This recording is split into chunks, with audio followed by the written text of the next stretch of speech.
नमस्कार, म प्रज्वल छेत्री। जनसरोकारमा यहाँहरूलाई स्वागत छ। जनसरोकारले हरेक पल्ट समाजमा भएको सामाजिक, राजनीतिक, धार्मिक विसङ्गतिहरूसितै समाजभित्र रहेका विभिन्न पक्षहरूलाई टिभी स्क्रिनमा ल्याउने प्रयास गरिरहेको छ। यसै अन्तर्गत प्रस्तुत छ आजको हाम्रो यो विशेष कार्यक्रम। केन्द्र सरकारको प्रकल्पद्वारा पहिलो पल्ट कालेबुङमा मोडल आँगनवाडी केन्द्रको स्थापना गरिएको छ। इन्टिग्रेटेड चाइल्ड डेभलपमेन्ट प्रोजेक्ट अन्तर्गत नारी औ शिशु विकास एवं समाज कल्याण विभागले यस मोडल आँगनवाडी केन्द्रको स्थापना गरेको हो। मुख्य गरेर कालेबुङ महकुमा प्रशासनको विशेष तत्परतामा मोडल आँगनवाडी केन्द्र यहाँको अप्पर टास्डिङमा निर्माण गरिएको छ।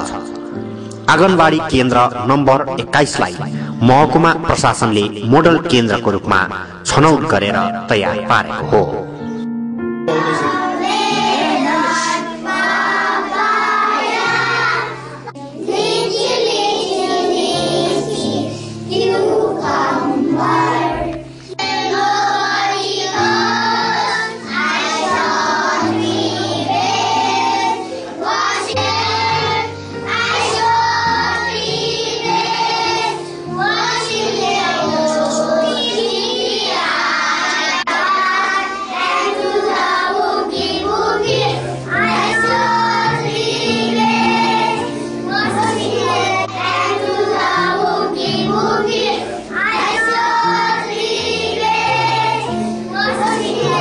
विशेष गरी शिशु एवं आमाहरूका हेरचाहका निम्ति आईसीडीएस अन्तर्गत विभिन्न सहुलियतहरू प्रदान गर्ने गरिन्छ।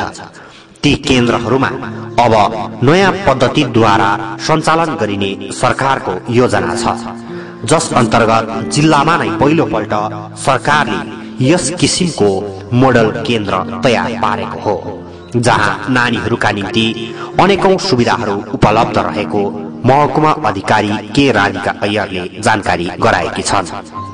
मैम, ये मॉडल आंगनवाड़ी सेंटर जो यहाँ पे खुला है, इसका कंसेप्ट क्या है, कैसे इम्प्लीमेंट हुआ है? See, this is like we selected it on a pilot basis, and we have selected Tashiding as a to start this model ICDS center. The main purpose behind this was that the children who are from a deprived families, they don't have to they don't have any difference between going to a private kindergarten and a government one. So we want, as far as possible, we have tried to give them as much facilities which are available in a kindergarten, private kindergarten here also, like the clean drinking water. We have installed RO system here, and then we'll be having a playground, and then we have a vegetable garden. We have all the play material we have, and we'll be having immunization camps so that there are no malnourished children, and we'll be giving them nutritious food also, and drinks, Pediasure, everything we'll be giving them, so that there's no distinction. They don't find any distinction in their growing up age just because of their economic background. So that was the main purpose, and we have tried. This is a start only, so we have tried to do our best. And in the next phase, we are starting a very big ICDS center. We have already, we have already got the land in Pokrebong, which is a very remote area, and we have selected that so that children of a very remote area, they don't, just because of their remoteness, they don't have to face difficulties. They also grow up with the same facilities as are there with other children. So that is the main purpose. So ये pilot basis में ये सिर्फ ये एक ही model है कालिम्पोंग में? एक first model. हाँ, तो इसके बाद कालीपिंग में और दूसरा सेंटर को भी ऐसे ही बनाएगा? Yes, we have proposed names. Like we had a meeting in October. We had a meeting with the state on this thing. So child development department. We had a meeting and the secretary had come. So I have already proposed names for the model ICDS center in Kalimpong. So once we get the funds, we'll be implementing it. इसका budget कितना आता है government से? See, model ICDS centre के बहुत सारे variations होते हैं, but the best ICDS centre estimate is 7 lakh rupees. The best for the best ICDS center, the estimate. But there are a lot of variants. 5 lakh का भी बनता है. But with all the facilities, it's for 7 lakh rupees. मैंने इस ICDS centre के लिए कितना लागत में निर्माण हुआ है? That cannot be disclosed. Ma'am देखिए ना, ये तो बच्चे के लिए जो 0 से 6 ईयर तक बच्चे के लिए ये सेंटर है, तो उसके बाद जो प्राइमरी लेवल के पढ़ाई करने के लिए बच्चे लोग जाएंगे, लेकिन हमारे एरिया में प्राइमरी स्कूल इतना अच्छा ही नहीं है ना, उसके लिए भी कि गवर्नमेंट की तरफ से कोई पहल होगा कि नहीं? First we'll make a start है ना, पहले तो बचपन जो है अगर बच्चों को यहाँ पे किंडरगार्टन में आना पसंद है, दिस इज द फर्स्ट उनका एकदम एक बाहर के साथ एक्सपोजर होता है। अगर वो ही उनका अच्छा नहीं हुआ, then they won't like to study, मतलब to study in a school and also उनका एटलीस्ट एक जो पहला लेवल होता है स्कूलिंग का, एटलीस्ट वो हम थोड़ा अच्छा बनाए। Then the next level is the primary school. As and when we'll get fund we'll be doing it for that also. पहले किंडरगार्टन को तो अच्छा बना दे, है ना। तो ये एजुकेशन रिफॉर्म के लिए पहला स्टेप है क्या गवर्नमेंट का? एजुकेशनल रिफॉर्म के लिए। And mainly the another thing is कि मोस्टली हम लोगों का जो भी है IMRs, जो भी है इन्फेंट मोर्टेलिटी हम जो बोलते हैं, वो 0 to 6 years ऑफ एज में ही होता है। जैसे बहुत लोग जैसे डायरिया और इनसे a lot of children die before the age of 6 years. So the focus, that is why we are focusing on the ICDS centers, so that our children, they don't have to die of malnutrition or just because of hygiene problems. They don't have to they don't die before these things. So that is the main focus. केन्द्रमा 0 देखि 6 वर्षसम्मका नानीहरूका निम्ति आवश्यकीय जम्मै प्रकारका सामग्रीहरू उपलब्ध रहेको छ। उनीहरूका निम्ति केन्द्रमा बनाइएको छ विभिन्न चित्रकलाहरू, वर्णमालाहरू लगायत फूल बगैँचा आदिका सुविधा, अनि उनीहरूले सिक्नुपर्ने सामग्रीहरू पनि केन्द्रमा उपलब्ध गराइएको छ। यस उमेरका नानीहरूलाई विशेष गरी विभिन्न रोगहरूबाट बचाउन एवं जीवनको पहिलो खुड्किलोमा केही सिक्ने अवसर प्रदान गर्न सरकारले यस किसिमको सहायता प्रदान गर्ने गरेको छ। विशेष गरी यस ठाउँको जनसङ्ख्या 326 रहेको छ भने यसमा पुरुष 150 जना अनि महिला 181 जना रहेको छ, जसमा 6 महिनादेखि 1 वर्षसम्मका नानीहरूको संख्या 3, 1 देखि 3 वर्षसम्मका नानीहरूको संख्या 3 अनि 3 देखि 6 वर्षसम्मका नानीहरूको संख्या 17 रहेको छ भने गर्भवती महिलाको संख्या 1 अनि सुत्केरी महिलाको संख्या 3 रहेको CDPO बानी लामाले जानकारी गराएका छन्। कालेबुङ खण्ड 1 अन्तर्गत हाल 250 वटा ICDS केन्द्र सञ्चालनमा रहेको छ। यी केन्द्रहरूबाट लगभग 3000 नानीहरूले लाभ उठाइरहेका छन्। यसै केन्द्रहरूमध्ये टासिडिङमा निर्मित यस केन्द्रलाई मोडलको रूपमा सञ्चालन गरेर अन्य केन्द्रहरूलाई पनि सुविधायुक्त बनाउने सरकारको योजना रहेको डिस्ट्रिक्ट प्रोजेक्ट अफिसर KR अमीमले जानकारी दिएका छन्। अच्छा सर, ये ICDS है, ये आंगनबाड़ी मॉडल ये सेंटर बना रहा है जी। इसमें ICDS क्या, इसमें फैसिलिटी क्या क्या होगा?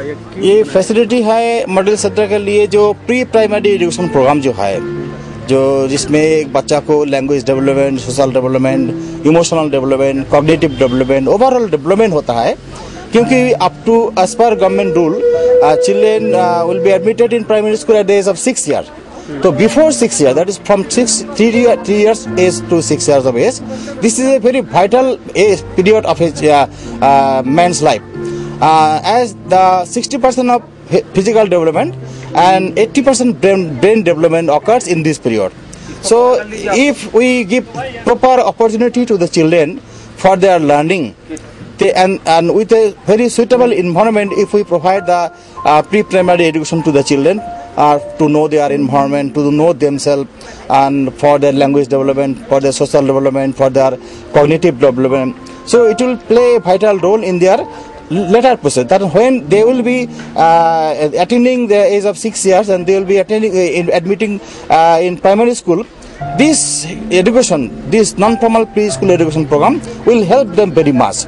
So this is the one of the best effort from our government to provide a suitable environment to the Anganwadi centers for the children to learn about the reading, writing habits. There will be some readiness, reading readiness, writing readiness, and this readiness will help the children to cope up with the formal system of primary education. Model centre तो यहाँ है जी, तो दूसरी जगह को बच्चों को कैसे फायदा मिलेगा? नहीं, हाँ, ultimately the target of government is to select 1 or 2 blocks initially, and in a block initially at least 50 centers will be treated as model center. Then gradually all the Anganwadi centers will be turned into model centers. Gradually it will be just government has taken an initiative so that the more number of model centers will be prepared in the center, and more teaching learning materials, more facilities, child friendly toilet, there are playground, there are separate kitchen room, etc. जो facility चाहिए ये सब हो जाएगा धीरे धीरे। आज यसको उद्घाटन अवधि महकुमा अधिकारी के Radhika Iyer, district project officer KR Amin, Kalimpong खण्ड 1 का खण्ड विकास अधिकारी अलमेन्दु दास, सीडीपीओ बानी लामा, केन्द्रका कर्मी तिलु खाती, सीएमओएस डाक्टर लियो आदि विशेष रूपमा उपस्थित थिए। यस अवधि नानीहरूलाई आवश्यकीय सामग्रीहरू पनि वितरण गरिएको थियो भने यसका अतिरिक्त नानीहरूको स्वास्थ्य जाँच पनि गरिएको थियो। आँगनबाडी केन्द्र एउटा यस्तो माध्यम हो जसद्वारा जन्मेकादेखि 6 वर्षसम्मका नानीहरू अनि यस नानीका आमाहरूले भोजन, औषधि, उपचार लगायतका सुविधाहरू केन्द्रबाट पाउन सक्छन्। विशेष गरी कुपोषणबाट नानीहरूको मृत्यु हुन नदिन सरकारले यस्तो अभियान देशभरि नै चलाएको हो। विशेष गरी सरकारले केन्द्रलाई नानीहरूका निम्ति चामल, दाल, अंडा, खाने तेल, आयोडिन युक्त नुन, भिटामिन जस्ता मूलभूत सहयोगहरू पनि प्रदान गर्ने गरेको छ। यदि टास्टिङ सरह अन्य केन्द्रहरूमा पनि भविष्यमा यस्ता सुविधायुक्त केन्द्र निर्माण गर्ने सरकारको प्रकल्प पूर्ण भए यहाँका शिशु एवं नानीहरूले उचित सहयोग प्राप्त गर्नेछन्।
यहाँ जुन चाहिँ यो मोडल आँगनबाडी सेन्टर खोलिरहेछ नि, यसमा चाहिँ डाटा कस्तो छ? यो सेन्टरमा कहाँ कहाँको नानीहरूले चाहिँ पढ्न पाउँछ, कहाँ कहाँको विद्यार्थीहरू नानीहरू चाहिँ आउन सक्छ? अच्छा, यो सेन्टरको लागि चाहिँ विशेष हाम्रो टार्गेट चाहिँ 0 to 6 पपुलेसन हो है। यहाँको 0 to 6 children plus pregnant and nursing mothers हो। अनि यहाँनिर चाहिँ अहिले यो टासिडिङमा चाहिँ वरिपरि एरियाको डल्लै कभरेज गर्दैछौँ हामीले। हाम्रो टोटल पपुलेसन कभरेज 326 छ। मेल 145, female 181, 6 months to 1 year children 3 जना छ, 1 to 2 years 3 जना, 3 years to 6 years 17, pregnant women 1 जना अनि नर्सिङ मदर 3 जना चाहिँ अहिले हामीले कभर गर्दैछौँ। यो सेन्टरमा जति पनि इम्युनाइजेसनहरू हुँदैछ यो एरियाको डल्लै यहीँनिर हुँदैछ। इम्युनाइजेसन प्रोग्राम हुँदैछ, प्लस VHND हेल्थसँग पनि गर्दैछौँ हामीले। अच्छा, तपाईँ सिडिपी हुनुहुन्छ, तपाईँको अन्डरमा कतिवटा सेन्टर या कतिवटा ब्लक पर्छ? Actually, I am CDPO of Gorubatan, but I have been given additional charge of Kalimpong 1 and 2 as well. त्यो तपाईँले के सम्भव छ तपाईँ कभर गर्न सक्नुहुन्छ यो एरियाहरू? एक्चुअली अब फिजिकली हेऱ्यो भने it's a very tough job but somehow I am managing it. यो थियो जनसरोकारको आजको विशेष कार्यक्रम। समाजमा भएका हरेक पक्षलाई टिभी स्क्रिनमा ल्याउनु हाम्रो प्रमुख उद्देश्य हो। यदि तपाईँहरूको क्षेत्रमा पनि यस्ता कुराहरू छ जो टिभी स्क्रिनमा ल्याउन जरुरी रहेको खण्डमा हामीसित सम्पर्क गर्न सक्नुहुनेछ। टिभी स्क्रिनमा देखाइएका सम्पर्क नम्बर अनि दृष्टि एपिसोड 2014@gmail.com साथै फेसबुक एकाउन्ट मार्फत सुझाव, प्रतिक्रिया अनि तपाईँको छेउमा भएका जनसरकारका कुराहरू सम्बन्धी हामीलाई जानकारी दिन सक्नुहुनेछ। आगामी दिनमा पनि हामी यस्तै कार्यक्रमहरू प्रस्तुत गर्नेछौँ।